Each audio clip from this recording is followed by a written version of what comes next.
Hey everyone, you're watching Conversations in Pop Culture, and I'm your host, Andrew Davis. And this episode is brought to you by my sponsors, Mixum Printing, the smarter way to print.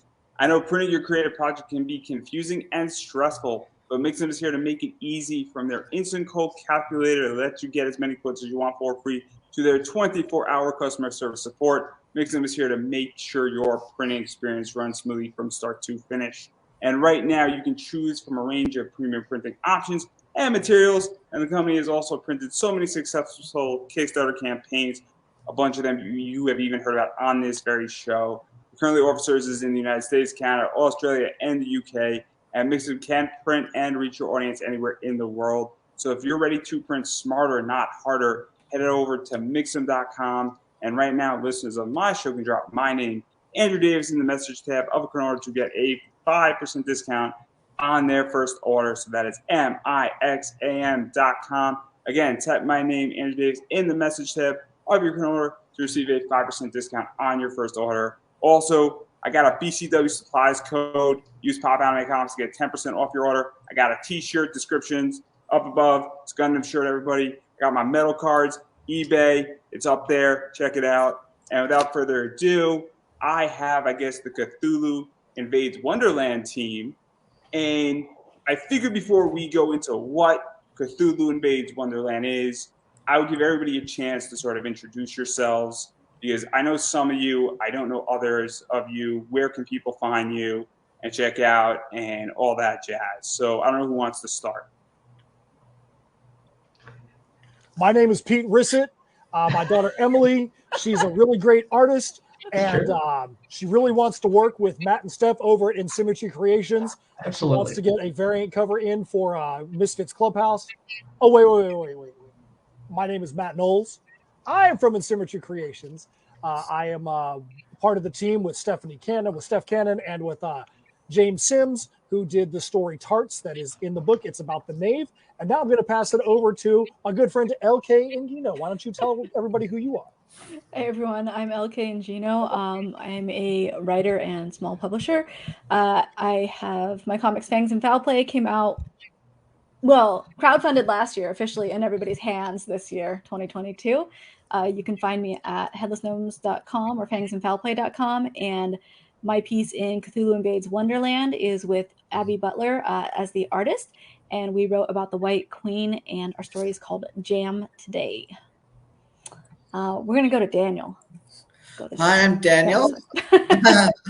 I write American Dreams, which is a steampunk superhero story, which was on Kickstarter last year. I'm also now doing my own Kickstarter for Night Raft, which is a 90s-influenced anti-hero story about an unconfident man who gains massive amounts of power, and there's a kind of eternal war between the two personalities.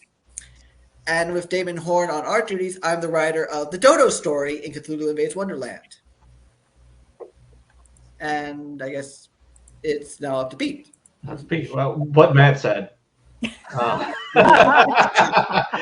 Pete Risette. You can kind of find me on Twitter at Pete Risette. I mostly kind of retweet like Travis and Jerome from Orange Code more than anything else. I'm not terribly active there, but you can find me there if you are so inclined.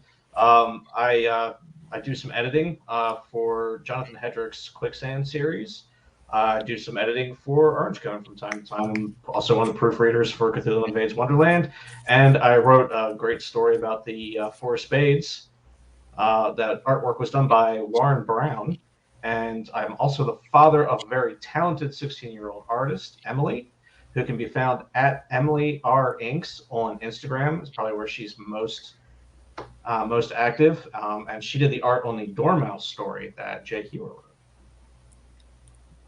And what about you, Phil? Where can people find you, who you are, and all that stuff before we really dive into everybody's stories? Oh, well, I'm mainly a colorist, but I also do pre-press, editorial, a little bit of art direction, graphic layouts, dabble here and there, little voiceover work. But yeah, I worked on War in the Garden over at Cthulhu. I've recently just finished, and we got out White Devil over at Silverline Comics. We've got Kaiju Mania coming up here in about a month and a half over at Eighth World. And yeah.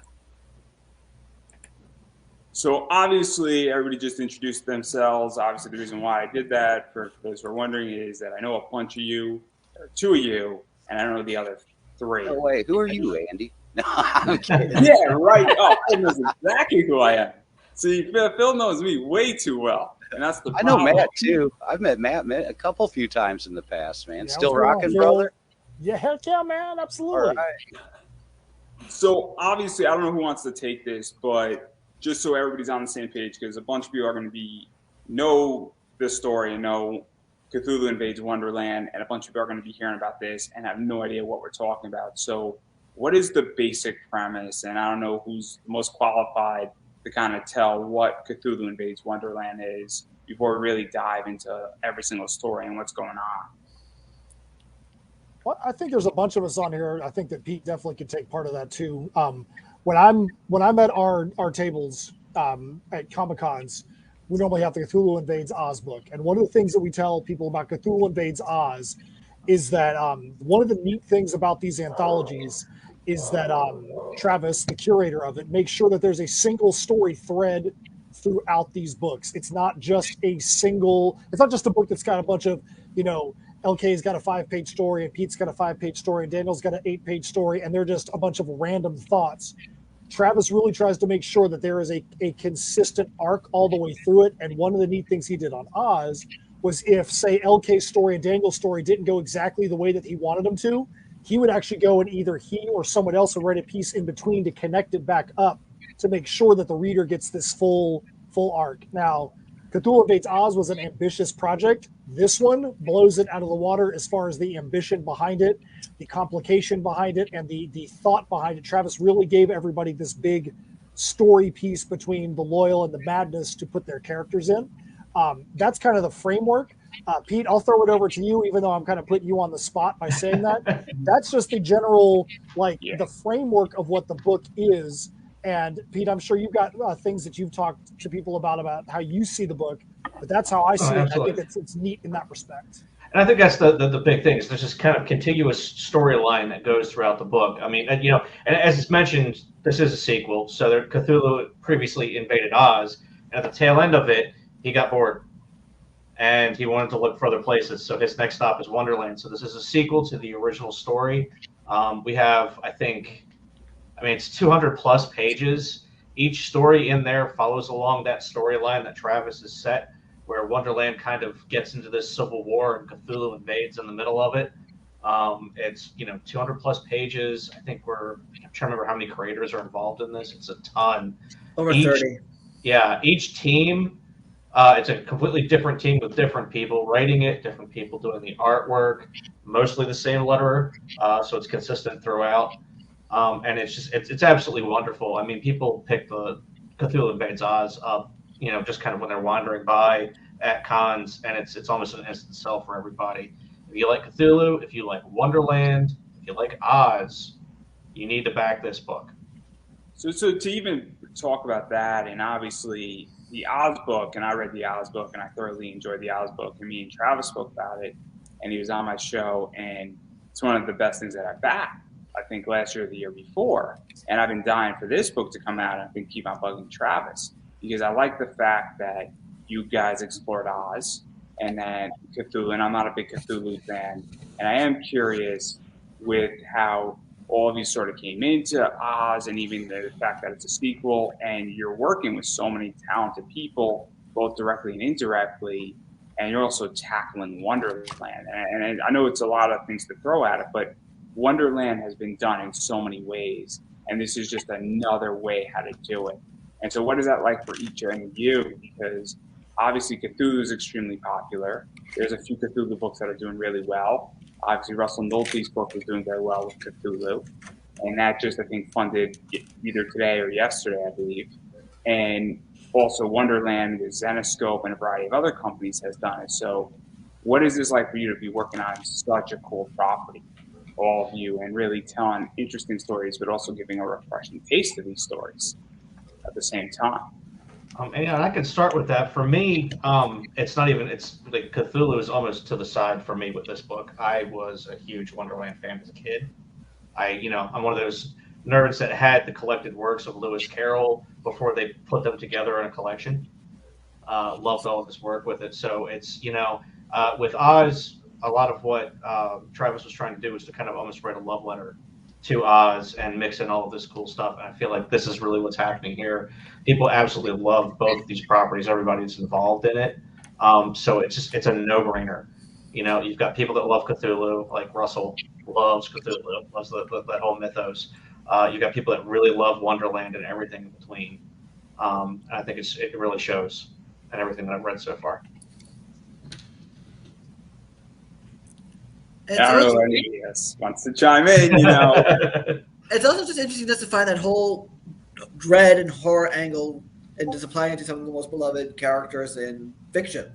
Because Wonderland is such a inevitable part of it. Because every kid in the English-speaking world and beyond is exposed to Alice in Wonderland either through the Disney films, or because there have been several Disney films, or for the books or any other sort of adaptations. And then you have Lovecraft, who not only has Cthulhu but all these other creepy, dread-inducing things.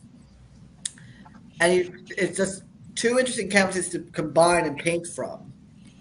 And sometimes just looking at it from different ways. For example, in my story, the Dodo story, you don't see any classic old gods or Dagon fishmen or anything, but I give the sense of fear and dread you would get from a Lovecraft tale. Yeah, because obviously, as I stated, I am not a huge Cthulhu guy. And so all the Cthulhu stuff for me is sort of brand new, and I get some of it, and I've researched some of it, but I am looking for a new Alice in Wonderland story. Obviously, I come from the world of Zenoscope, and Wonderland was brilliant what they did, and it holds up to this day still, almost 12 years after the fact that they did it. And I'm looking for almost new interpretations because I love Alice in Wonderland. I love Oz. And that's what I find so interesting about this story is that I'm like, what would happen if you invaded Wonderland? And to me, how would these characters interact with each other? How would they interact? Would they befriend each other? Characters who don't like each other, because the Red Queen is crazy. And the Red King is sort of, I guess, lazy and doesn't know what the hell's going on. And how would these characters interact when an invasion comes about? Would they go against each other? Would they unite? Or would they side with Cthulhu? And it's so interesting because each of you has touched upon a different thing that would happen with these characters. And that's what I think is so cool about this, is that it kind of presents an external factor into the world of Alice and into the world of Wonderland. And so what is that like for you guys to really play off on that and even build that out and also present the whole complicated situation? Well, as I said, I'm probably one of the few stories that actually don't feature prominently a major Lovecraftian character or major Cthulhu mythos character, but it still has those creepy aspects you would expect from those stories.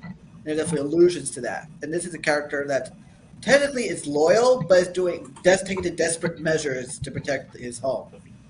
That's why the story's also called The Last, and there's a little hint to why the story's called The Last of Its Kind. That's all I'm going to say without going to spoiler territory. And that's kind of one of the things that we had to decide too, is our character loyal or mad? So each of us had to take that into account with our character and be like, okay, what do we think that they would do, and how is that going to? Well, luckily, most of us didn't have to think about where it was going to fit so much. Right. That's Travis's job. Yeah. Yes. So to even talk about that, because obviously, and I don't know how much we want to reveal about the curtain, but a bunch of you, I think most of you, some of you worked on Oz, and then some of you might have been brought in for this book for the first time.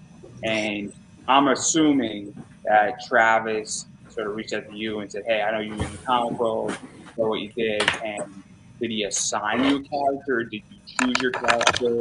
And then what parameters were granted to you? Because that's something that's fascinating, because I don't think you guys had to necessarily say, oh, this story is going to be from pages 23 to 35.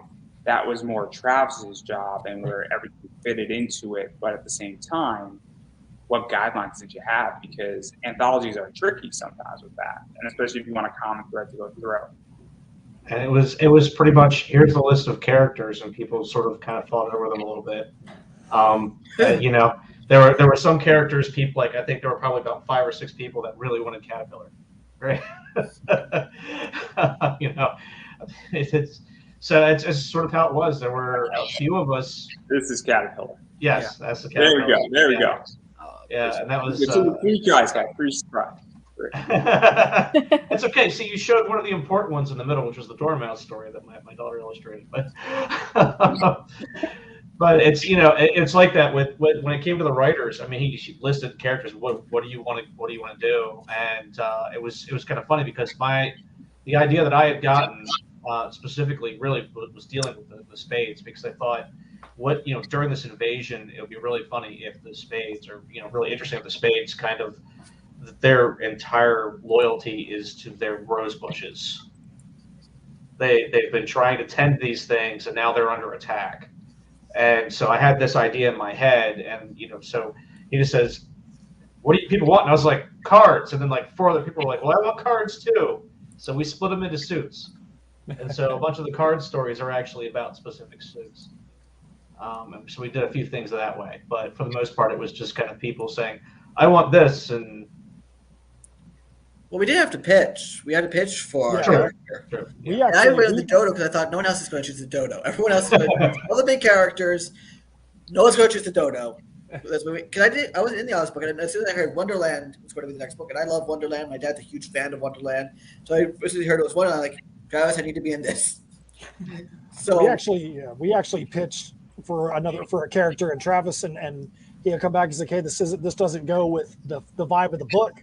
And so we had pitched one of like the main characters, and we were like, okay, we're going to take it the other direction. Let's go find the most obscure character that nobody even knows what they're about, and see if there's something cool about them. And I'm like, I'd never even heard of the Knave, and the Knave gets accused of stealing the Queen's tarts. And we're like, dude, we can do something really cool with this one. And so we got to play the middle ground with the Knave. We're like, the Knave is disgusted. He's been accused of stealing the tarts. And so he's just like, screw you guys. You want to accuse me of this? I don't have time for this crap. And so we got to play that middle ground between the madness and the loyal with our character, and kind of make him like a double agent in a sense. So what is that like? Because obviously both the World of Oz and World of Wonderland and that stuff has so many characters, and some of this stuff is really all the way to the side and is obscure. And then there's main characters, you know, the Turtle's a big one, obviously the Red Queen, the White Queen, the Red King, certain, you know, suits. The Mad Hatter is an obvious one. But what is that like when you're trying to figure out and pitching and saying, hey, what characters are here? And I don't know if you had a character, you got the list, and then you had a pitch, and you're like, who the hell is this in Wonderland? Because that could be a lot of fun too, because then you're like, oh snap, I actually now need to research who this character is. And there's some really cool stuff going on with this character.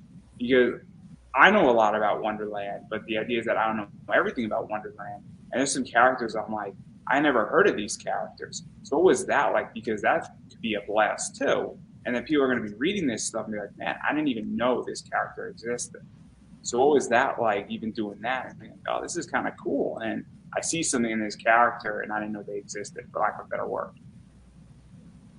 Well, in the case of the dodo, in the book, he's basically the pompous guy who leads the caucus race around circles. And I'm thinking to myself, because I wanted to web the dodo, because again, he's a lesser known character. I'm like, it's a dodo. It's probably the last of its kind, and I started going with that direction, along with probably the most twisted take on the caucus race possible. And that just fit. As you can see, you know, you can tell the dodo here is immensely pompous looking. He has a pocket watch like the White Rabbit. He's dressed as an old Victorian gentleman. But again, the title of the story, as you can see in that art, is The Last of Its Kind. And basically, this is a nearly basically extinct species. It's going to be desperate to survive by any means. Any means.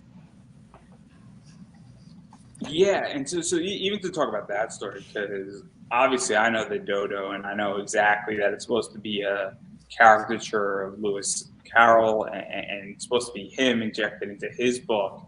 And there's a lot to play with. And obviously, also, the Dodo is satirical. It's also supposed to reference political caucuses. It is an extremely political character in what it is doing, and it's supposed to mock, in a lot of ways, politics. And that was the intention and a variety of other stuff. And so, what was this like? And I think this applies to all of your characters, is that what do you actually take that Lewis C. Carroll wanted to put into those characters? What do you say, hey, I don't need this? And then how did you deal with now you're in a war, and how did these characters evolve? Because with the Dodo, no offense to, and the story says that the Dodo is the last of its kind. I mean, Cthulhu wants to 86 him because he's going to be a problem ultimately, it seems. And, and the way that the story reads, and instantly you get it, right? I mean, it's not that hard to understand that the Dodo bird went extinct. And so what was that like? Because obviously, if the Dodo is extremely political, there's going to be a bunch of political moves the Dodo is going to make. I actually didn't go political with this. I actually went straight horror. And because it's basically a story of someone so desperate to survive in the middle of a war that he's willing to do some pretty unthinkable things to his friends in order to increase his own survival, which in a way is political, knowing how politicians, especially incumbent politicians, will want to protect their power. But ultimately, it's desperation and survival, and the depths and depravities you'd go just to push your survival and to save everything you want. And it just means a lot of happy, fun-looking animals are about to face sheer terror.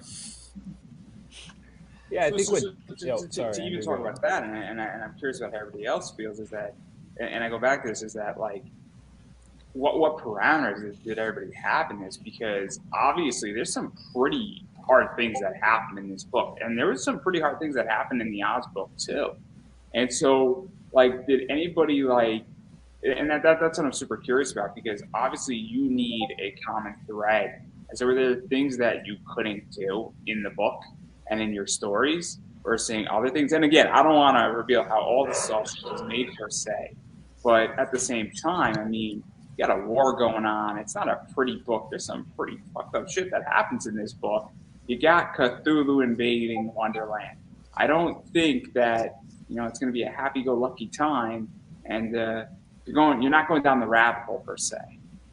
I don't know how it worked for anybody else, but I know that one of the things that was one of the parameters given at the beginning was you control what happens with your character, but if something is going to happen to your character, you need to let the group know, so that way if like LK is 3 stories down from where mine is and she was going to use my character, she's not having him in there when, say, we killed him off. And I'm not saying we did that.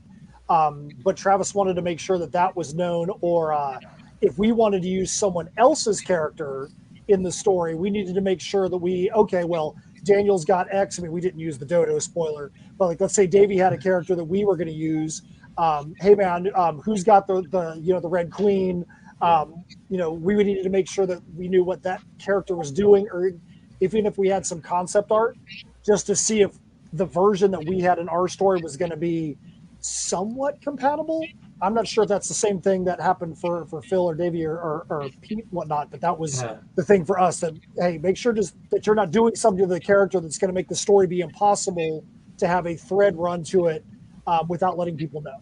Yeah, somewhere deep on that, there's this great thread of people discussing which cards were going to be in which story, so we could make sure that if anybody was going to kill off a card or something like that later on down the line, it wasn't being used again.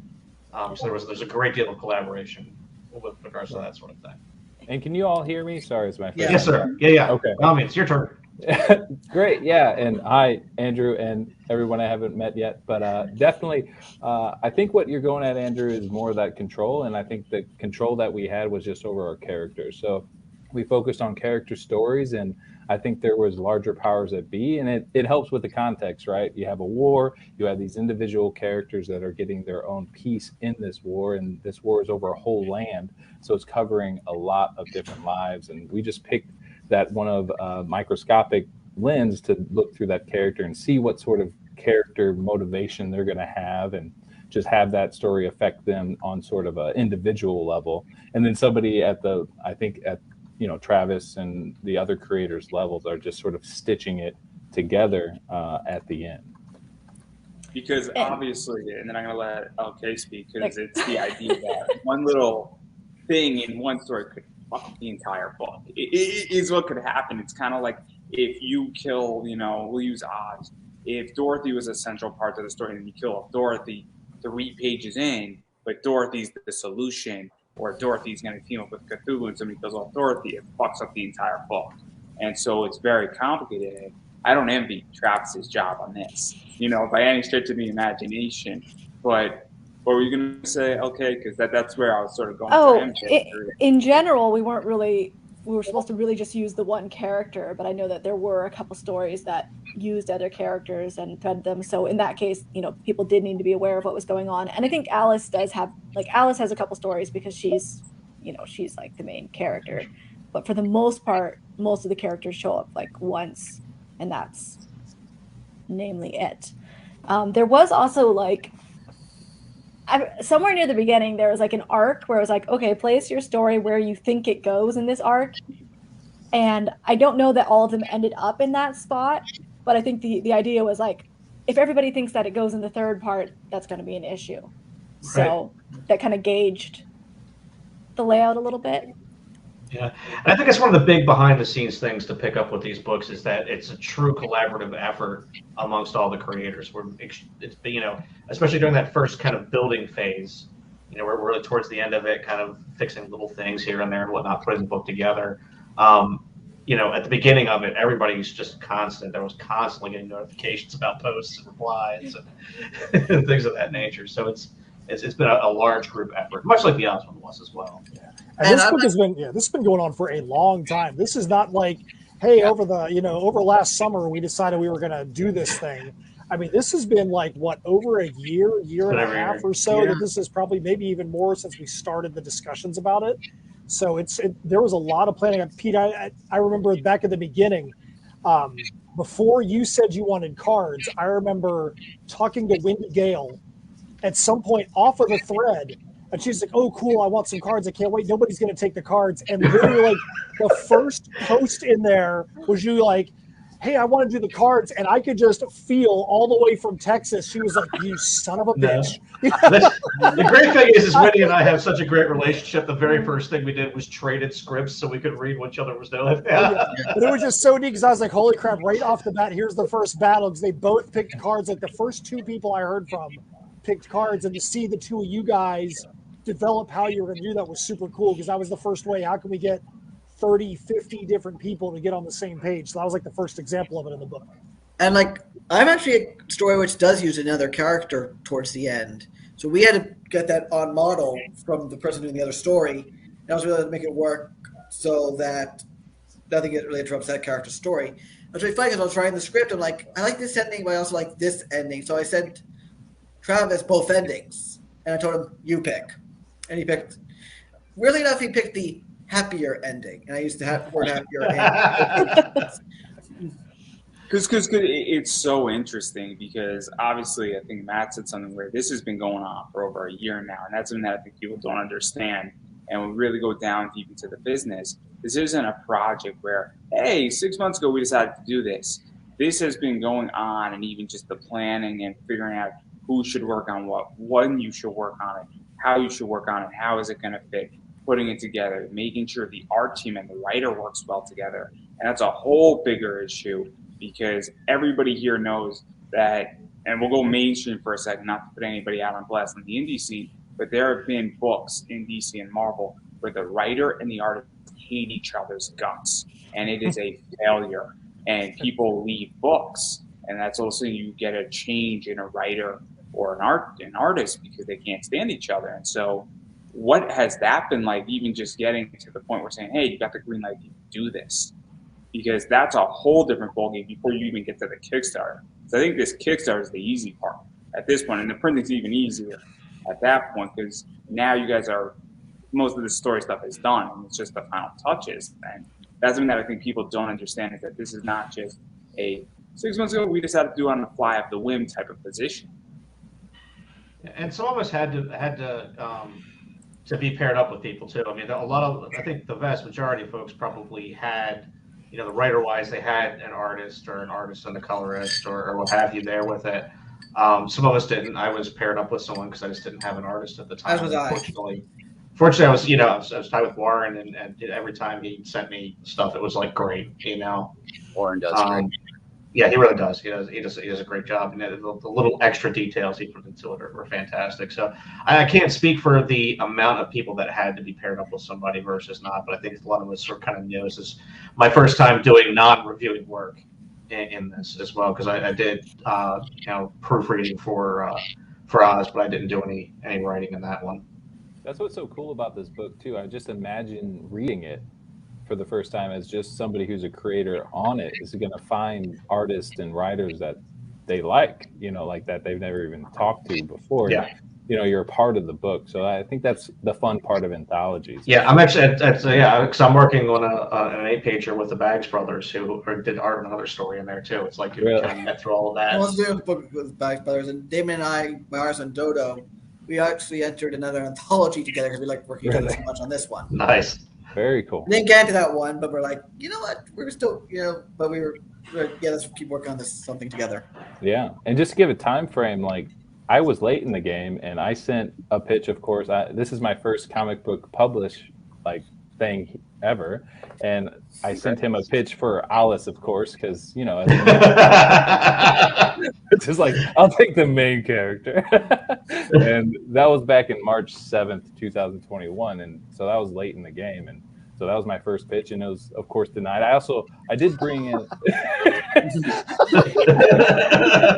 Denied. Had a few laps around the bar, Kingdom. Yeah, maybe, yeah.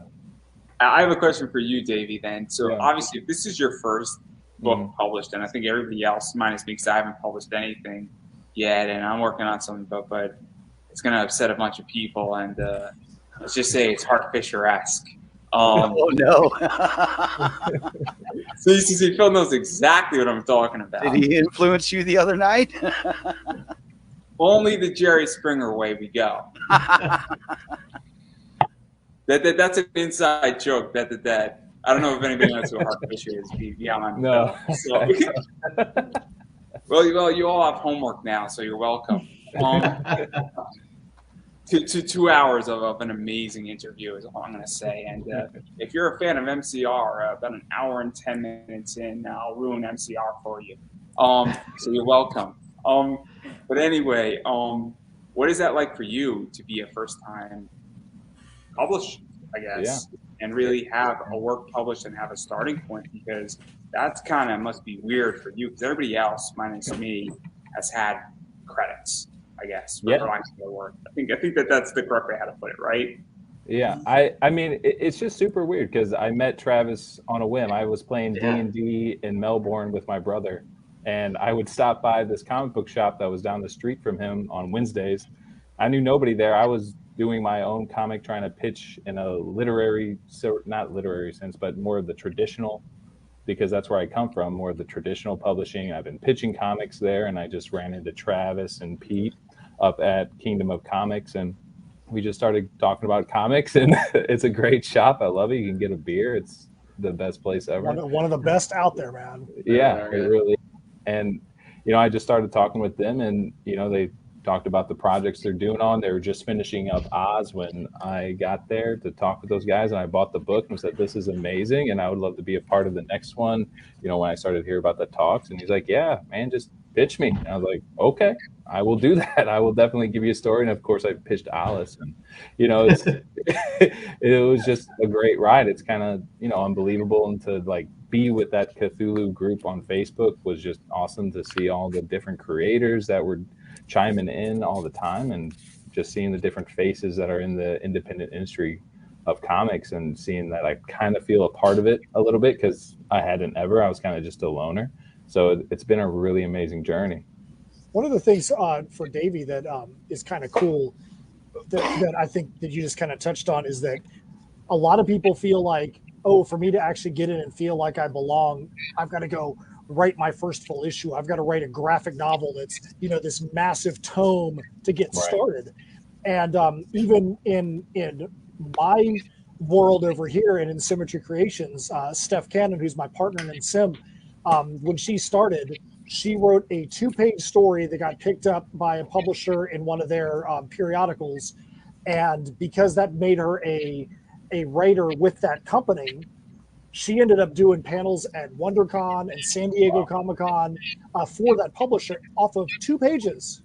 It doesn't mean she didn't do other things, but that was an amazing way to get her foot in the door. I mean, most people, their goal is to maybe at some point I'm going to be big enough to be able to be where I can be relevant enough to be on panels at San Diego Comic-Con. And literally with a 2-page anthology piece, she was at San Diego multiple years in a row doing panels. So there's a lot of different ways to get into the game, and no one way is right. So if this is your doorway to get in, great. I'm glad you're here. I would almost say that it would be. Thank you, Matt. It would almost be easier for somebody looking to get into comics if they did start with an anthology with a smaller amount of pages, so they aren't overwhelmed, and then work their way up. I mean, yeah, you can go full blown if you want to, but from my experience, I think an anthology is a good way for somebody to get used to the production line, how things work, and not be overwhelmed by the amount of work they're going to have to do.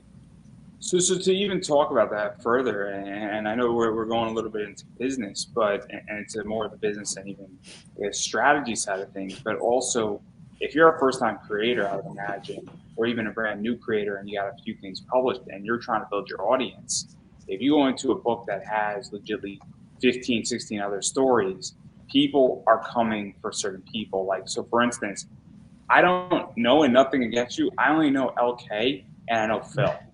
And Matt have spoken briefly on. I think it would be weird if you knew me. It'd be, yeah. The idea is that I don't know half the team at minimum on this book, but I know Travis. I know Travis produces a quality work. I know that Phil worked on the book. I know Chuck Pino worked on the book. I know LK worked on the book. And me and Matt, as I was saying, we keep missing each other to get him on a show when he has a Kickstarter relevant, just because life is busy. But the idea is that all of a sudden now, Davey, you're part of that book. Danny, you're part of that book. Pete, you're part of that book. Now, when I pick up that book, I'm going to at least know you, or I have the potential to know you. And so what is that? Because that's also a big deal as well, because audience expansion is complicated right now. Oh, absolutely. It's very, it's somewhat similar to what we kind of experience with my daughter a lot. We, cons currently, but she kind of got her start with a lot of it doing free sketches for people on free comic book days in a local comic shop, Famous Faces and Funnies. And generally they would put her kind of next to the door into the area where all the artists were. And she would have all of these people next to her. Usually 1 or 2 people over would be Carl Moline, who's also doing artwork in this book. And people come for Carl. I mean, he's big news. So they come for Carl, and they come in the door, and they think that they have to go through a line straight from the door over to Carl. So they keep piling up behind each other and ending up in front of my daughter. They're not looking for her, but the moment they see, she started when she was 12. She's 16 now. But they see a 16-year-old girl sitting there drawing and seeing how well she can do it. I mean, just how talented she is. Suddenly they're there asking her for things. They're following her on Instagram. She's getting, that's how we met Travis originally. He was in line for somebody like Carl, looked over, saw Emily, and was like, "You want to do a pinup for me?" Wow. So I think it's very, very similar to that. People are going to pick up this book because they hear Carl's in it. They hear they're a Travis fan. Or a Matt fan. You just hope. Because it goes to the theory that, and obviously my entire show is predicated on the fact that nobody's coming to my show for me. Partially they're coming because I'm asking questions and I guess position my show and build out my show a certain way. But they're coming for my guest. And there was a reason when I went to podcasting 10 years ago, I said, look, what do I want to do? Do I want to go curation, or where people are going to come for my thoughts? Or do I want to interview people and people are coming for the guest? And they come to hear how I'm going to ask the guest a question. Like, I guarantee you, nobody watched my Heartfisher interview because of me. They watched it because it was hard and I asked interesting questions. And it was a very fascinating conversation. I think people are going to be very pleasantly surprised with that thing. But that's how I thought about it, and then that naturally grows my audience. And so I just find this to be fascinating because I guarantee when I enter the comic game, I'm going to be stealing somebody off of this book, no question about it. And I'm sorry, whoever I steal it from. This is a public apology, starting on the art side. That I'm sorry, but I will pay you better than who I steal you from. I can guarantee you that. And you can quote me on that one. So I just found it super interesting in that regard. And I think it's cool. And also I think it's very interesting because everybody's story carries everybody else's story at the same time. Yeah, I mean, I feel a lot like you, Andrew, at this point. Like you're the sort of sideline, not like sideline, but just background. Like I just hope that the conversation's good, right? And that, you know, there's something that I can show on the page with the writing and my artist, and he's bringing his great work and everything like that. And just hopefully that grabs some attention, and you know, it parallels with the people that I'm having this conversation with in the book, right? So I just hope, like, in general, the whole conversation's good around the book and people enjoy the book. And I'm just glad I'm included in it. And, you know, maybe somebody will take recognition, but it is the first publication. So, like, it is the starting point, right? So it's just good to be here, and, you know, glad that I'm part of that conversation. Awesome. Yeah, because I think that's very important. Sometimes, you know, you just need to get your foot in the door with something, and then obviously it spins out into other things, and, you know, you never know. Also, you know, I'm a strong believer, and I don't know how anybody else feels, that I like to find new talent. And, you know, sometimes I have to shoot 100 shots with 100 different people to find the next superstar and find the next breakout artist or the next breakout writer. And you have to go through that, and you never know who's going to be a superstar next. And also everybody needs a starting point. And that's something as well. And, you know, it's obviously very important that you get into something, and then, you know, that's your launching point, and then you build forward. And it's so interesting. And obviously, I'm a big proponent. That's why I like to give indie. And I purposely came into indie when I launched this show, because I'm like, well, look, I want to find the next superstar. And that's something that I'm trying to figure out. Phil, just so you know, you're already a superstar, so you don't need to. Oh, jeez. I will tell you, Andrew, one of the things that I think is neat too, which again goes into the business and the next level for us creators, is like there's a community amongst the creators, even within the creative team. You get to see, you know, hey, these people are cool. I wonder what Pete's doing, or I wonder what LK's doing. Yeah. And like, you know, you guys, we end up supporting each other's campaigns. Steph and I today, literally like an hour before we got on this call, we've been doing the thank you page in Heirs of Isildur, the Perilous Prospects book 1, and Pete's name is in there, LK's name is in there. You know, Phil's back some campaigns that we've done before. You know, and we do the same thing. I know that we backed an LK campaign before. It's, you know, it's cool to be able to see each other support outside of the book too, because all of us do something more than just the anthology. The anthology is where all this creative talent we have comes together, and then we all hope that at some point that somebody's going to take some sight of the other work that we're doing, or like in Pete's case, take some sight of the work that Emily's doing as well. You know, so you can expand. This is the starting point in that respect, and kind of expand out to the other works. Yeah. Because also it's marketing as well in a lot of ways, where it's the idea that, you know, Matt, you bring in your fans into this book, but when you bring in your fans, and this is one of the things about anthologies, is that and Phil knows this conversation, is because we have this conversation on a bunch of other shows, where Kickstarter, there is a finite amount of money that everybody has in Kickstarter, whether you want to admit it or not. You know, I only have X amount of money for comic books every single month. And so if there's 15 good projects, I maybe can back 3. And so when there's a bunch of talent in a project, you're eliminating competition. I think there's like 30 to 40, maybe even 50 creators on this, if not more. And so now those 50 people are not competing with each other on 50 different Kickstarter campaigns. And so when you market, so when Matt markets, it doesn't affect Pete for Cthulhu. And then when he markets, it also doesn't affect Daniel. It doesn't affect Phil. It doesn't affect you, LK. And so what is that like? Because you're eliminating competition, and you're also boosting everybody else up when you're marketing. And you also have 50 marketing arms essentially, because if all of you send out the same tweet, it's 50 tweets. It's not just one tweet anymore. And so what is that like? Because it does expand the audience massively.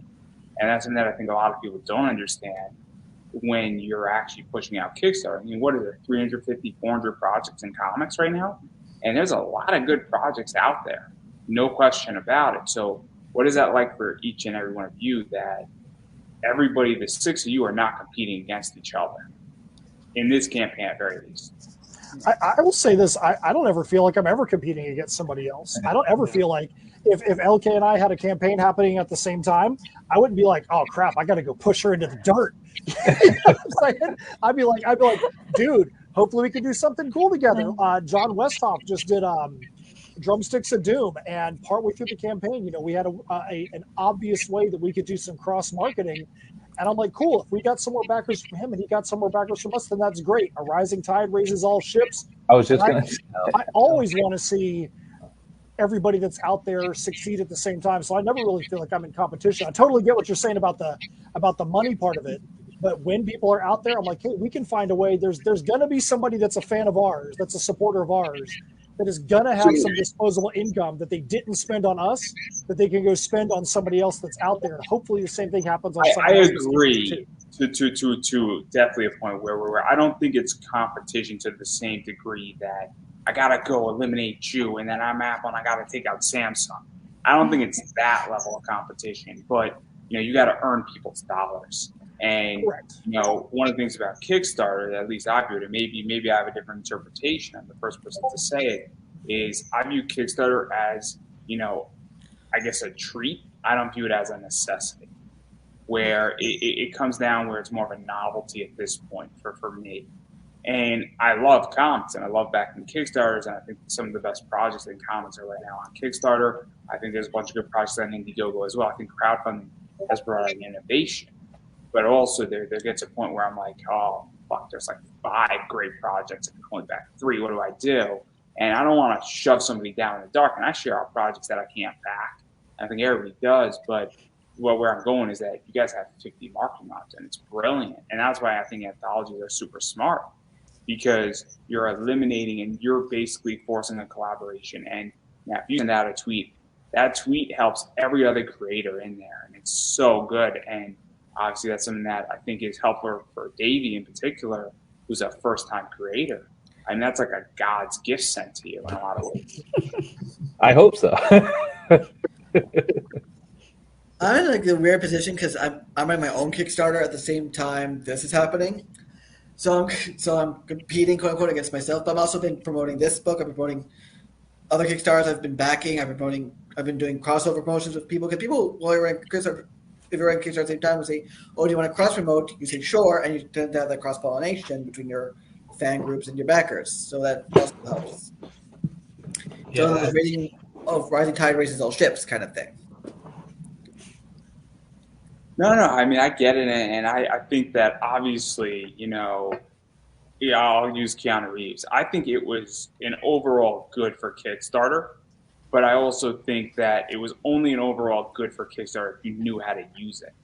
And I think that that's the other thing, too, that's an issue right now, because if you're, and I'll give you, Daniel, as an example, I think you know how to use your Kickstarter and this Kickstarter at the same time in conjunction with each other.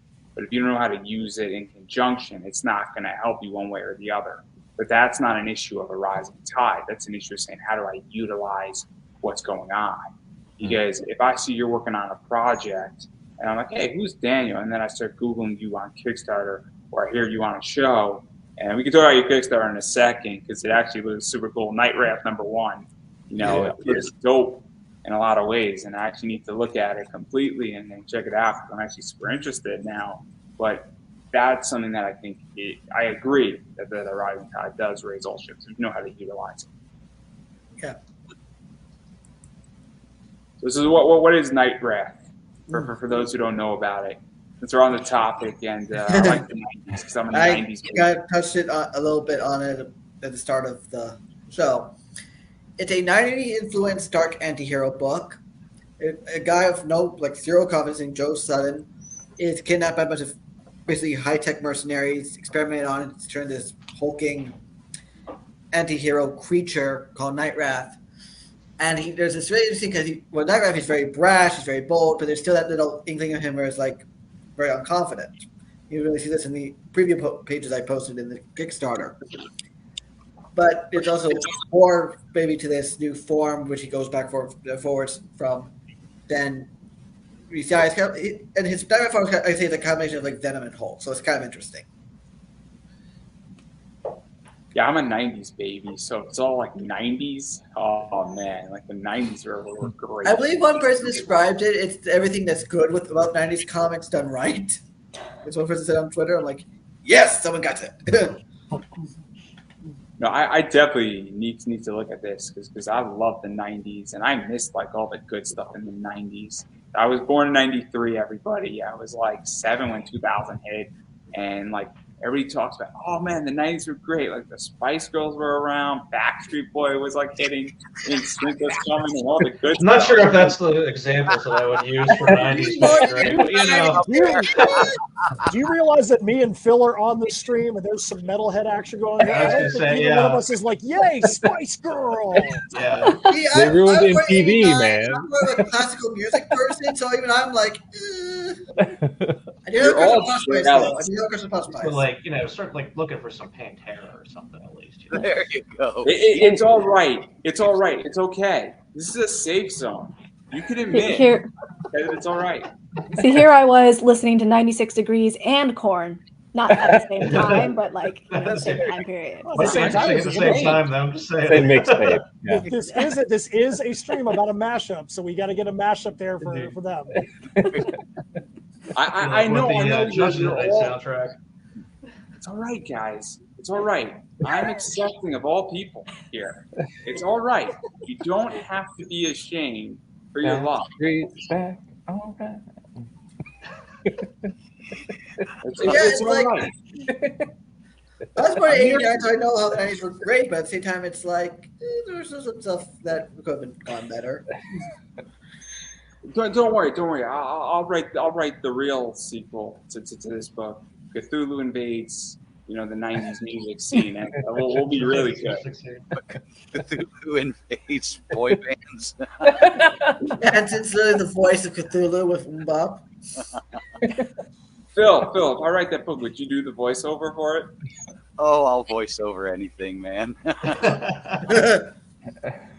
We should just totally write that script right now. Cthulhu's just so sick of all the boy bands, and he's decided that he wants to redo it. And No, so I think he's a big fan. Second He's a big section where the fan. new kids on the block come in. And, it'll be an instant hit, But we could keep Baby Spice. We could keep Baby Spice. That's all I'm gonna say. You all know it's true. You know it's true. I'm just saying.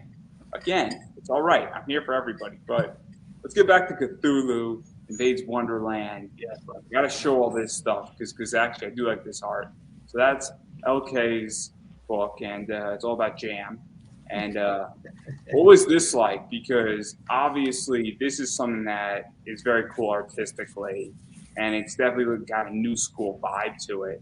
And so what was that like, really writing this story and having that new school vibe to it and that fun, sort of Wonderland madness a little bit? So, we were talking about picking characters earlier, and I knew I wanted the White Queen, and I was like, oh, she's known enough, but like not, I didn't think anybody would like her. So there was one other person who went for White Queen, so it was luckily I did hear later that the pitches were still really, it was close close call. So but luckily there wasn't like 10 people trying to write the same character. And there's this, it was like 86 or something movie, Alice in Wonderland movie with Carol Channing, where she sings Jam Tomorrow, Jam Yesterday, which I actually don't know if that's the title or if that's just some of the lyrics. I can't remember which it is, but I love that song. And it is like a very political statement. It's like talking about how politicians will promise one thing but never deliver. And so in this one, there's this Cthulhuan creature coming at her, and she's like, you know what? This time I'm going to deliver, and it's time for jam today. I completely forgot that was Carol Channing. Yeah, I'll tell you I love guys. that song. It's I was great. talking to this guy yesterday. There actually was a off-Broadway musical. You know that song that my parents saw before I was born called "Never Jam Today." The only good thing that came out was then Dick Penn as a new character. That was great solely for the musical. Oh, they created a new character for the musical. Yeah, called Persona non grata. And apparently she was the only thing that really, her career was the only thing that survived from that musical. Apparently it was terrible. I can't find anything about it anywhere. Just that it did not last very long. Disappeared down the rabbit hole. Yeah, and there was actually another Wonderland musical, I think in the late 2010s. But like guy who did Jekyll and Hyde and Scar Pimpernel, on that also didn't last very long. So to even talk about that, because obviously there's been a lot of Alice in Wonderland movies. There's been a bunch of spin-offs and a bunch of other stuff. So how much of that sort of influences what you guys want to write about? Because obviously the White Queen, I think, and maybe I'm wrong here, but the White Queen I know is Anne Hathaway in 2010, 2016, and I just instantly associate. And the only other reference I refer to as the White Queen is when they're referring to Resident Evil and how the hive is set up. And so obviously there's a lot of things that reference Alice in Wonderland, and there's a lot of interpretations. And so when you're writing all this stuff, because a lot of this stuff has been referenced in movies, been referenced in music, has been referenced in other literature, so has been referenced in other graphic novels. I mean, Lost Girls by Alan Moore has a very, very interesting interpretation of Alice.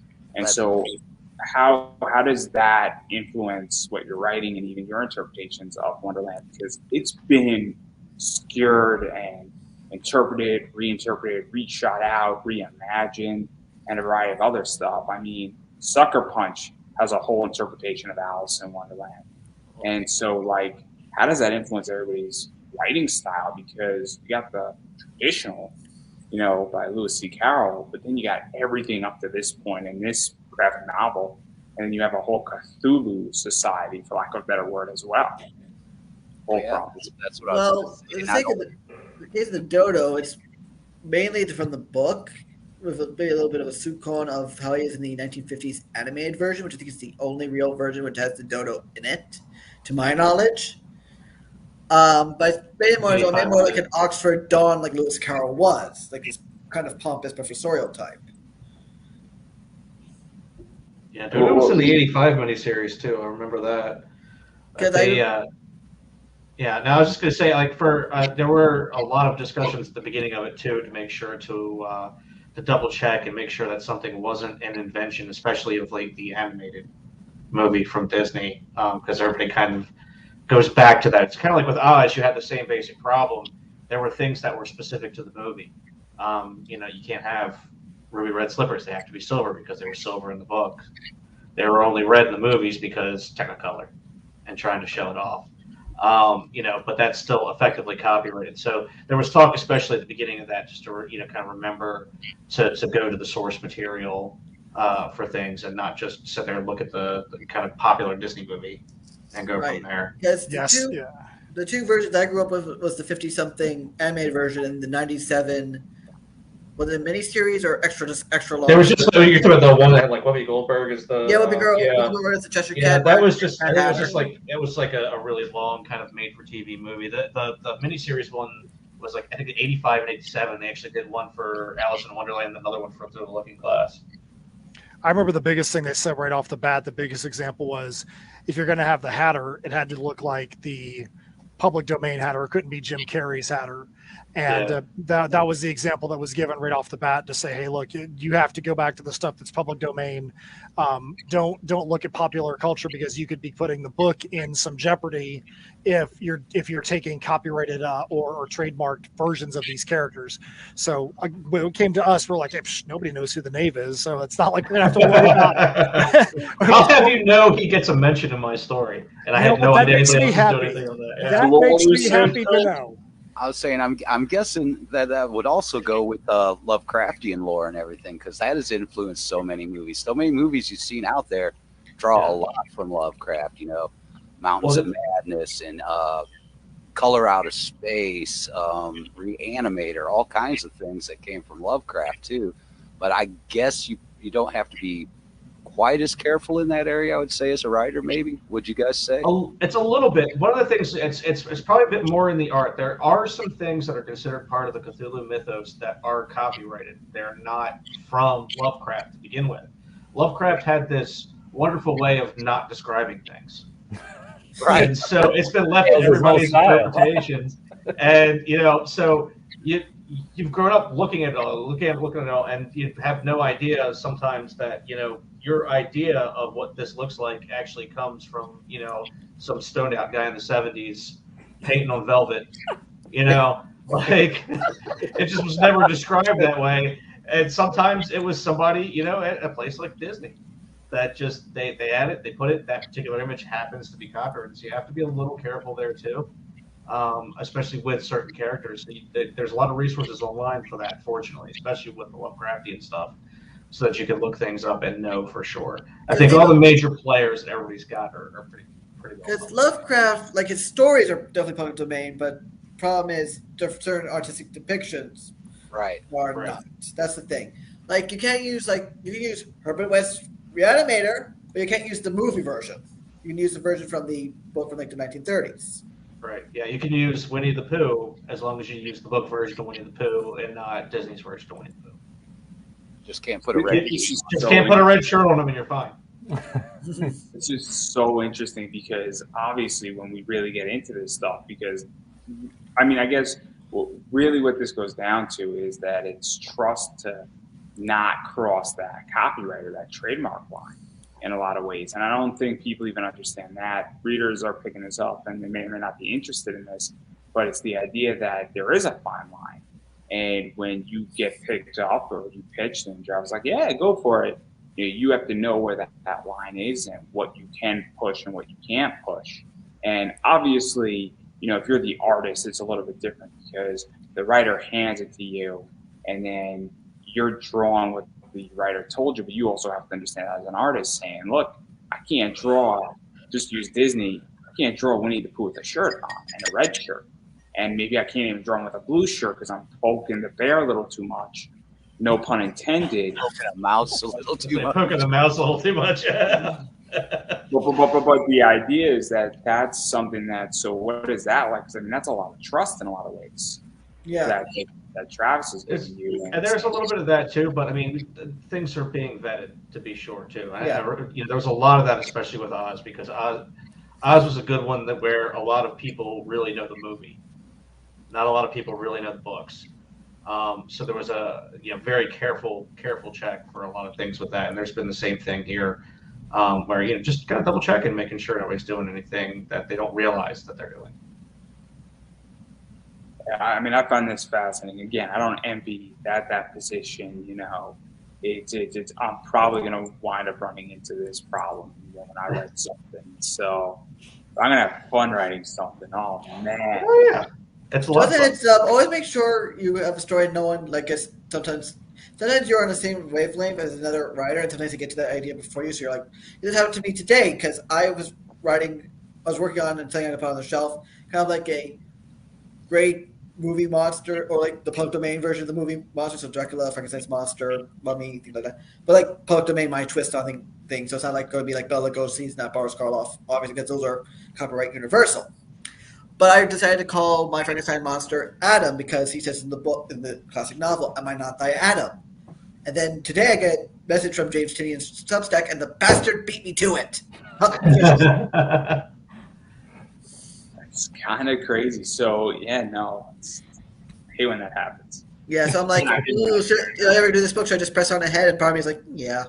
It's like at this point, try to use it by other people. I'm just unfortunate that James Tinian, a guy of infinitely more money than I did, and more power and more talent, got there first. Even though I had this script written during the pandemic, the first 2 issues. So I'm like, You should do it anyway. Yeah, I should do it anyway. Yeah. What's he going to do? Sue me? He should sue Mary Shirley first. So I got a question for Phil, actually, because Phil, you're doing a lot of coloring on your story, from my understanding, right? Yeah. So what is that like for you? Because obviously we know that LK is doing writing. I think Matt, you're doing writing, right? And Daniel's writing Pete, are you doing art or are you writing? I do writing. My daughter does art and another one, so we kind of kept in the family on both sides. You're a writer, right? Same, yep. So I was hoping Martha and Don were going to be in here because they're more the art side, and unfortunately they're not. And no worries, it's all good. But You got a bunch of narcissistic writers on the line, so it's good. hey, look, I know I don't have an ego. I just want to get paid. Actually, I am. Who let Davey on this live chat again? I don't know. Who let him in this group? What are we talking about? Again, like so many things, we're simply going to have to blame Travis. Yeah. Oh, I guarantee you, Travis is never going to come on my show after this interview. So it's all right, though. It's all right. I'll take the L. All jokes aside, though, I'll take the L. It's all right. You know, because I'll just have to go on his. It'll be an even exchange. And he will try to take my title away from me, the professional comic writer title. 75 panel defenses in a week, guys. 75. But getting back to my question for Phil, what is that like for you? Because you see this differently. Because unlike you're not doing the art and doing the pencils and the inking, if that's even a thing anymore, but you're coloring your story. And so how do you see this thing being developed? Because you get it sort of after the script's been approved, the art's laid down, and then you have to say, okay, I got to color it, because that must be a different experience than writing it. Well, you've got to set the mood for what it is. It's a little bit different on this story because it was kind of done the Marvel method way, where it had a basic plot overall for the pages. And then Kurt Belcher did all the line work, both the pencils and the inks. And then and then I went in with colors, and what I was basically doing is because it had to do with the flowers and the flower garden and then the Cthulhu mystics, I was trying to do a blend where it's both colorful and bright, especially at first, and darker as you bring the Cthulhu mystics into the mix. And then also there was I think there was 5 different writers that actually collaborated to work out the rest of the story after we did all that. Yeah, that's what Travis refers to them as the B stories, because it's what they were the B's in the Cthulhu Invades Oz. So we still just call them B stories no matter what. I don't know if there's B's in the artwork or not this time around, but so it was a way for Travis to really try to include some more people that we couldn't get into the book to begin with. We kind of give them some pre-rendered pages, and then they have to write a story to fit. Because the reason why I asked this question is that obviously when you're writing it, you're creating something out of nothing. Then your artist is interpreting it. That's how I'm doing it. And correct me if I'm wrong here, because I haven't done a comic yet. The artist is then putting that idea into picture format, and then finally what's bringing some of that out, because it's not a black and white book, is the colorist, and they're sort of stuck with the script and the line work and the inks, and obviously that's a very different interpretation, and you're seeing the story being developed from a third round versus a first round or a second round, and so that must be different. I think it's just fascinating. So what was that like even for you, Phil, that, hey, I now have to figure out what both the writer and the artist wanted and deliver on what they're trying to achieve? So that's what a colorist's job is in a lot of ways. And I've spoken to Sandhu and a variety of other people who are colorists, and it is a tricky job. Claudia Yamasnow talks about this a lot. You're basically using color and color theories to represent different moods, different feels, different atmosphere for whatever. Generally you'd be going off the script too, the same as everybody else. And, if they're saying it's a dark, cloudy night, you're not going to do the sky blue, and you're just affecting the mood through the color work, You're not going to use super bright colors in a dark story. You're going to use more muted and darker colors, stuff like that, No, because I find it fascinating. I don't understand color theory, so I'm the first person to say I don't understand color theory.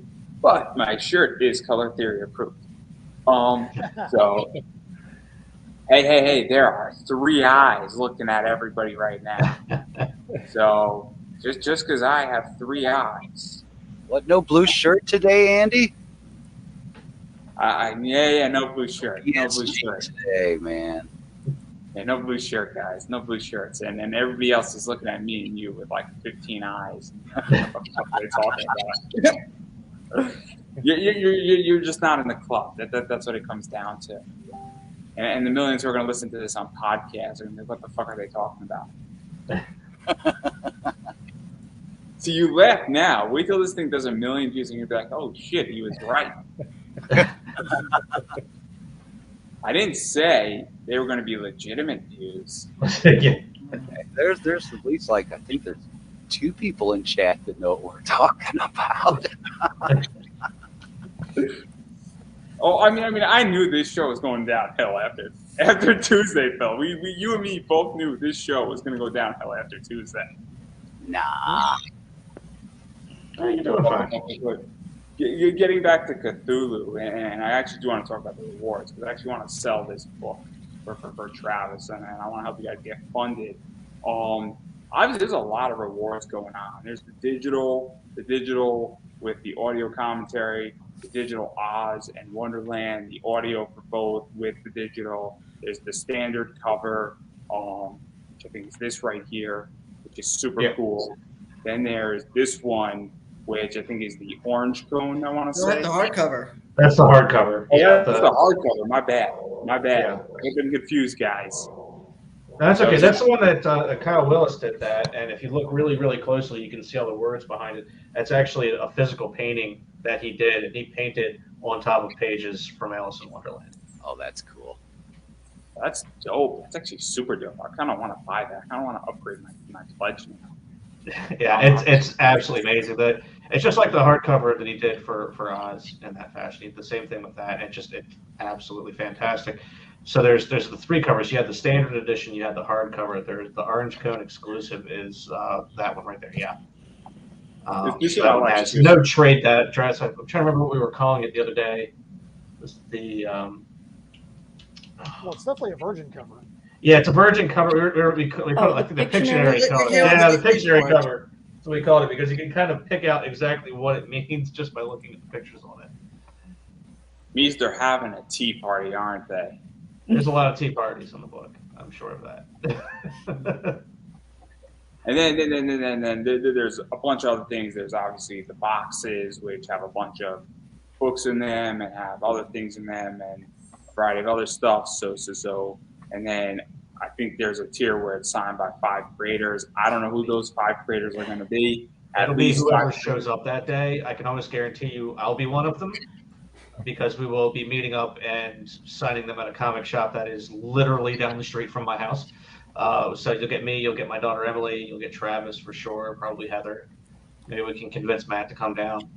Maybe you might. Maybe if I don't have some other craziness going on, Matt is when it's coming out. Yeah, and just it'll be whoever shows up. So it's like guaranteed 5. If we've got more than 5, you're getting more than 5. Well, I'll tell you, last year when Oz came out, didn't we have like 19 of the Oz creators? Yeah, we had a ton. Yeah, we had a ton. We had some with that, and then a few like a month or so later, I think, when we all showed up at the Collective. Yeah, that's what I'm talking about. At the Collective, we had like 19 people at the Collective. Yeah, it was pretty astounding. I like to fly out for it. It depends on money and hotel. Right. Yeah, for sure. One of the other things you can do while backing this is also get a copy of Cthulhu Invades Oz as part of one of the things too, so that you can, if you haven't purchased it, you could pick up both books from this Kickstarter as well, both digital and physical. There's a lot of stuff that can be picked up. You get all 3 covers. You get the collector's box standard and the deluxe, which has a bunch of different books in it. I think it's got like 5 soft covers, a hardcover. It's got like a hollow foil thing in there. There's the Oz one. There's the Wonderland one. Lots of add-ons. There's the book that's the Cthulhu 24-page, which I can tell you how much it goes for eBay because I sold one. It's a $20 book on eBay minimum. So, it's an expensive book, and I think that's what it's being added on for. So that's the price, and it's probably going to suffer more as things move forward. And I know exactly why. 'Cause I sold one, guys. There's some other things. I think there's also, and I'm not too sure where the Substack thing fits into all of this either, unless that is the Virgin. Because I No, think that's a separate cover. There's a fourth secret subset cover that you have to add on for, but I forgot how you do it. Yeah, so there's that, and then anything you want pretty much from Orange Cone you can get. In which if you want Voodoo Nations, I'm sure there's a way that you can get that. I'm sure there's a way to get Broke Down and Four Dead Bodies and a variety of other things. There's a way how to get all of this, either by backing or I'm sure that if it's not on the Kickstarter, Travis will direct you someplace that you can pick it up. In that realm, I think Goods as well as up there, I think, in a lot of ways. And there's a indie comic bundle for all the backers to be done digital. You have to get one of my books in there, so the same. Yeah, and there are. I mean, there's a ton of unlocks that have happened already from the amount of people that are there. So when you get in and you back this, there are quite a few digital comics that you'll just get for backing it. Yeah, I think there's now about 1, 2, 3, 4, 5, 6, 7, 8, 9 books already unlocked. Yeah, and then also, I know that there's the thing with Russell's book right now, correct, with the bookmark. If you back both, you get that bookmark. And I don't know who's going to fulfill the bookmark, but that's not on the backer. But that's something that, obviously, if you're really into Cthulhu and you back both books, or you're hemming and hawing, well, if you back both books, you're going to get that bookmark. Yeah, and both those books do contain some of the same creators. I think, LK, you're in Hard to Spell. My daughter Emily is, as well as Heather Gibb is in both books. So you even get works from some of the same creators, and you get a great double-sided bookmark. And so that's something to keep in mind with everything. And obviously, it's just an awesome book, guys. Like, it looks good. I was really thrilled with Cthulhu Invades Oz, and I'm an Oz fan. And obviously, I have no doubt that Wonderland is going to be just as good, if not better, in that realm. And and look, I'm not a Cthulhu guy, so I don't back this. You will stare into the abyss, man. What'd you say, Phil, to me? I said you will be after you read it. You will stare into the abyss too, man. I don't know. It didn't convince me to become a Cthulhu fan. The Oz book, I was like, hey, this is a fun Oz story. Like that's how I view this, and that's something that I think, obviously, if you're a Cthulhu fan, it's perfect for you. But if you're like me, and I love The Wizard of Oz, and I love that world, and I love Wonderland, and I love Neverland, which we all know is the next thing. Whether Travis wants to admit it or not, we know Cthulhu's not going to be happy with Wonderland. Neverland's coming. I just know it. Whether I can say that or not, and whether you guys can nod and confirm or not, is up to you. Yeah. Hey, I understand. This is called politics, guys. But I'm going to say what I'm going to say. I'll speak for Travis at the moment. As of this moment in time, submissions are not being taken for Cthulhu Invades Neverland. So please stop sending him submissions. I swear to God, it was one time. And I worked hard on that Lego picture. You know how hard it is to draw a comic in Legos? Like, seriously. Don't be hating on the Legos, man. Don't be hating on the Legos, man. The paper cuts I got were horrendous. I bleed for my artwork, guys. The middle of the night, you're trying to stay again, and there's Legos on the floor, and then you stub your toe. I mean, I have suffered for this. One thing I will say is if somebody's watching or listening and isn't sold yet, you can actually go to the Kickstarter page, scroll a little past a third of the way down, and you can click on a link, and you get 24 pages out of the book in a PDF for free. You can read right now. You can just go take a look at it, see some of the stuff that's in there, see what some of the stories are like, and make a decision based off of that too.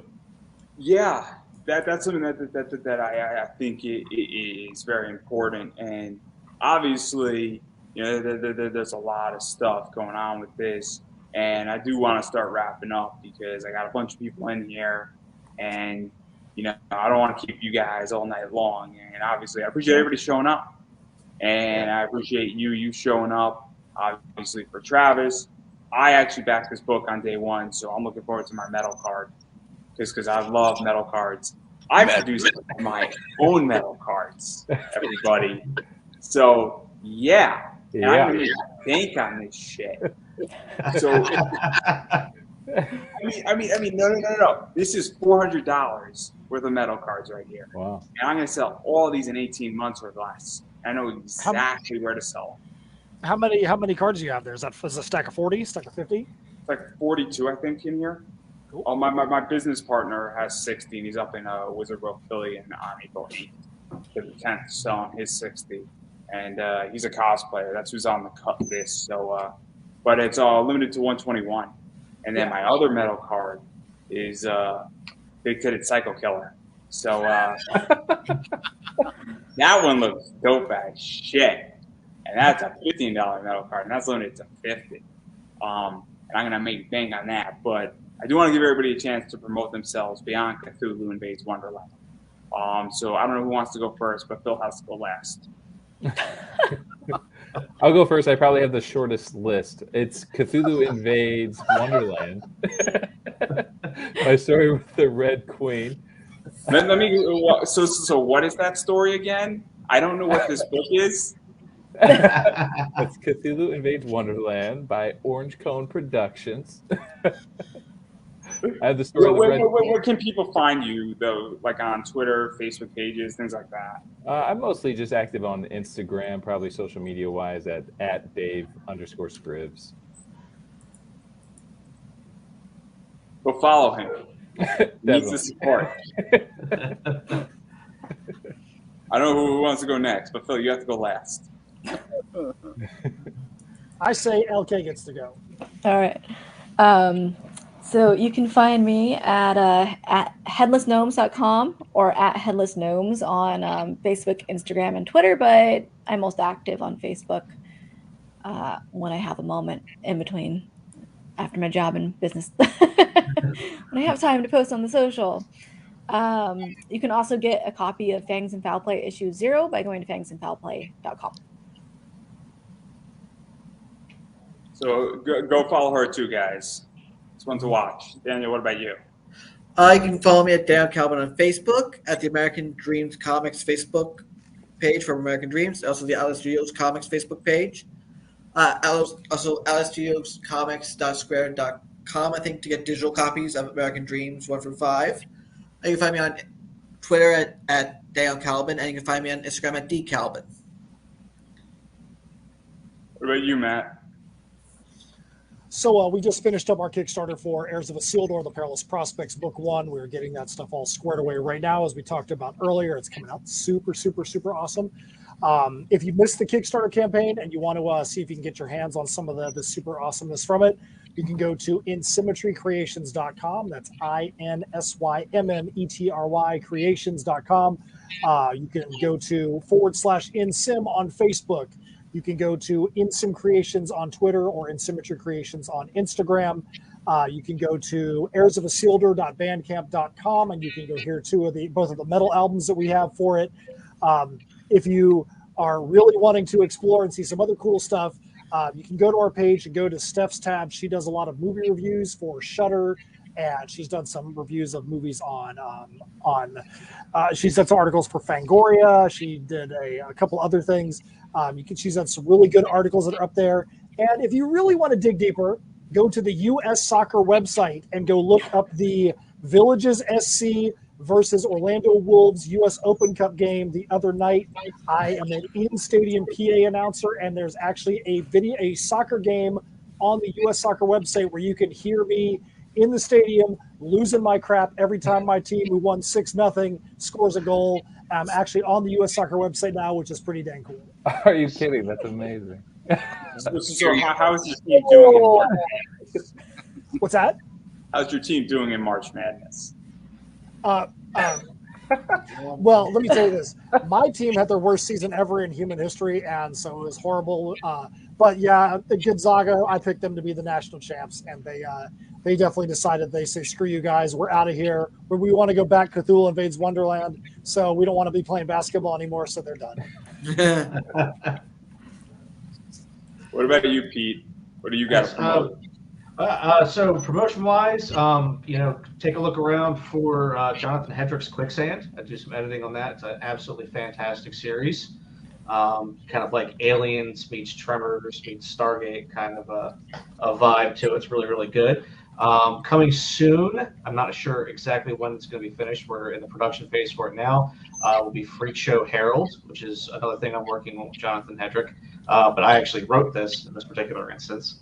I'm not sure quite yet how we're publishing it. So coming soon, you can follow me at Priesett, Priesett, on Twitter. Or much more importantly, head over to Instagram and follow at Emily R. Inks, all in word.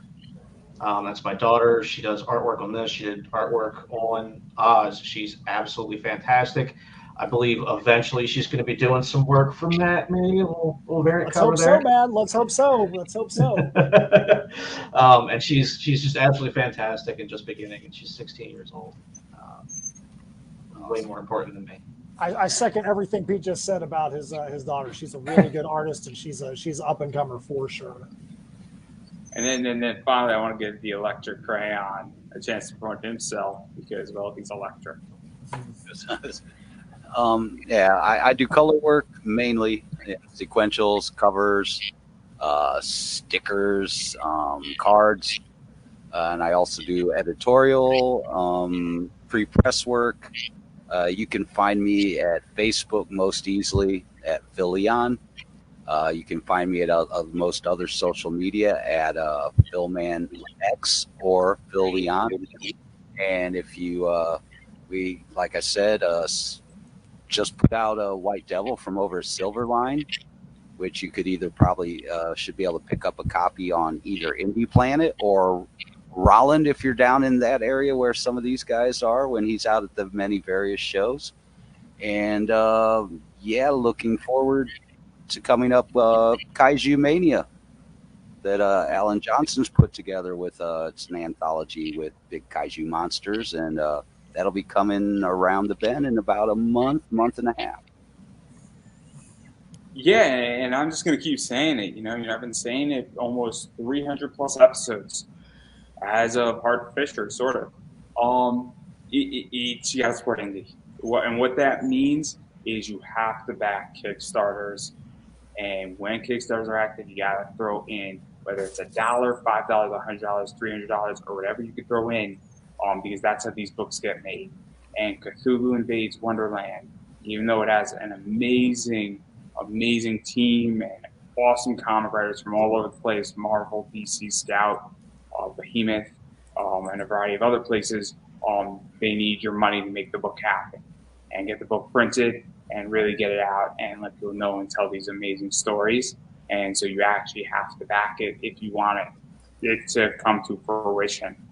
Furthermore, there's 6 amazing indie comic creators, 5 amazing indie comic creators, and 1 who's going to be amazing. Soon enough, I should say. And it's just starting his career, and you have to support all of them as well. And so obviously following them on Instagram, social media goes a long fucking way. And back in their project, Daniel's got a Kickstarter that's going on right now, and you should definitely check it out. It's Night Rat #1. Google it. I'll be putting the link in the description as well for his Kickstarter. And if anybody else has a Kickstarter, just DM me and I'll add it into the link as well into the description after the fact. And as far as I'm concerned, obviously, I appreciate likes, shares, all that stuff. Use my sponsorships, make some BCW supplies. Andrew Davis for Make Some, Pop Anime Comics for BCW supplies, 10% off. Also, I got this sick metal card, and I have a Big Titted Psycho Killer metal card that I do not want to show. That is dope as fuck, limited to 50. I got my t-shirt, which is this bad boy. As soon as I pull it up, it's somewhere up here that you can buy on Redbubble. Yes, I built that t-shirt, And what I mean by building it is I hired somebody from Bangladesh to do it because I'm lazy. And you can buy me a coffee, and I will be very honest. I'm going to take that money that you send me and invest in the stock market, no questions asked. So I am all about making money, and that's what's going to happen. No, really, I'm actually going to put it right back into the business because I want you to do this. So I appreciate all that. And on that note, I don't know who should get the final word. Who wants it? Like, I think we should give it to LK because the rest of us talked a lot while she sat there very politely while we all went jibber, jibber, jibber, jabber. yeah, I'm fine with that. Okay, final word. All right, go back. Cthulhu Invades Wonderland and Cthulhu is hard to spell because I have like 100 bookmarks and I need no more, but this bookmark is really freaking cool. So check it out. I don't think I could have said that any better, but that is a wrap